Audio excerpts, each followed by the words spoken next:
Barrington Wisenant, a federal prosecutor, has been found on a beach in South Florida, dead this past week. This has been reported by the Associated Press, so many of the articles are identical. However, as you can see, there is a shortage of people talking about this crime. This should probably be on the news somewhere, but anyway, let's go ahead and read through this article real quick.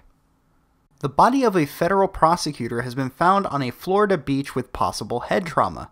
Hollywood police spokeswoman Miranda Grossman said Thursday that the body of 37-year-old Barrington J. Wisenant Jr. was found early Wednesday by a passerby on the city's beach. She said detectives are trying to determine if the death was a homicide, suicide, or something else. Wisenant worked for the U.S. Attorney's Office in Miami in its Major Crimes Unit. He had joined the office in January, and court records show he had been handling several visa and passport fraud cases. Acting U.S. Attorney Benjamin G. Greenberg said in a statement that Wisenant was a great lawyer and wonderful colleague. The office declined to comment on the investigation. There are a few websites out there that are claiming that Barrington was investigating potential voter fraud in Florida, and curiously, as people have pointed out, he is from Debbie Wasserman Schultz district. Debbie Wasserman Schultz made the news a few months back when she seemingly accidentally admitted to rigging the primaries for Hillary. With many people still thinking about possible corruption of the DNC, many people have been left to their imaginations. While I haven't personally seen much evidence firsthand to suggest that Barrington was investigating voter fraud, considering his profession, it's not unlikely. This man would be the 34th known Clinton associate to die recently. Debbie Wasserman Schultz threatened the chief of the U.S. Capitol Police with consequences for holding equipment that she says belongs to her in order to build a criminal case against a Pakistani staffer suspected of massive cybersecurity breaches involving funneling sensitive congressional data off-site. The Florida lawmaker used her position on the committee that sets the police force's budget to press its chief to relinquish the piece of evidence Thursday in what could be considered using her authority to attempt to interfere with a criminal investigation. The Capitol Police and outside agencies are pursuing Imran Awan, who has run technology for the Florida lawmaker since 2005 and was banned from the House network in February on suspicion of data breaches and theft. So let's go ahead and look at the clip in question, and we'll get back to it.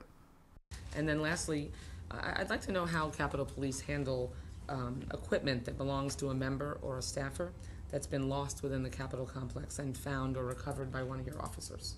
What happens? Sure. Well, it's processed on what's called a PD 81, which is a property record, and depending on the property, depending on how if you can legitimately determine ownership, then it's generally turned back over to the owner of the property.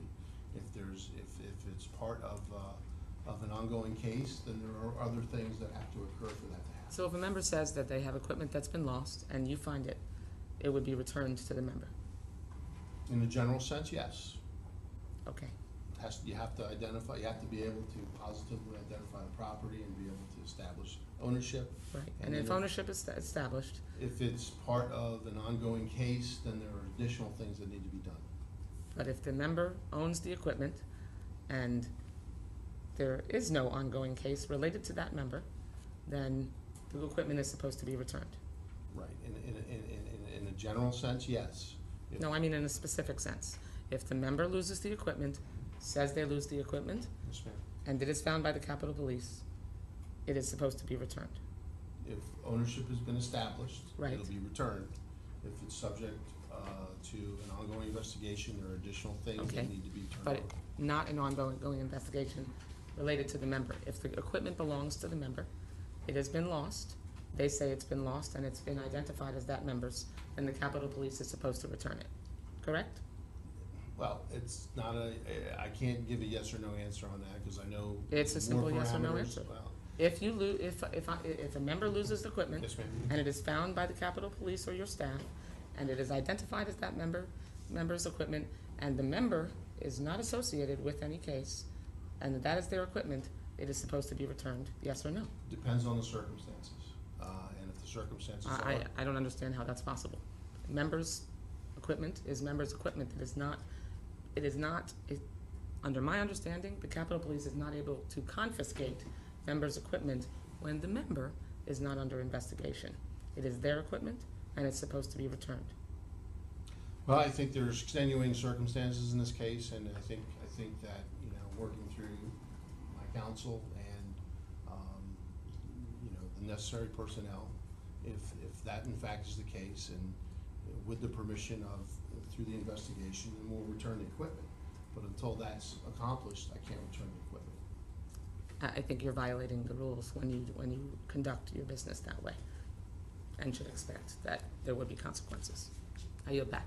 So after video clips like this, it's starting to become more apparent day after day that people in the DNC operate like a mob. They aren't so much of a political party, but a gang.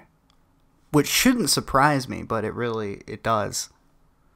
So not only is she interfering with an investigation, but she is also unprofessionally using her meetings and an opportunity to talk to the police chief in something completely unrelated in order to interfere with said investigation. Knowing how much money representatives of Congress make, I know that she isn't hard up for cash and can't go buy another laptop, so there has to be something in that laptop if she is that adamant about getting it back. Adamant enough that with a federal prosecutor turning up dead just a few days ago, I can't help but shake the feeling that they're related. But I don't know. I'm on the fence. Let me know what you guys think in the comment section. I'll see you guys later.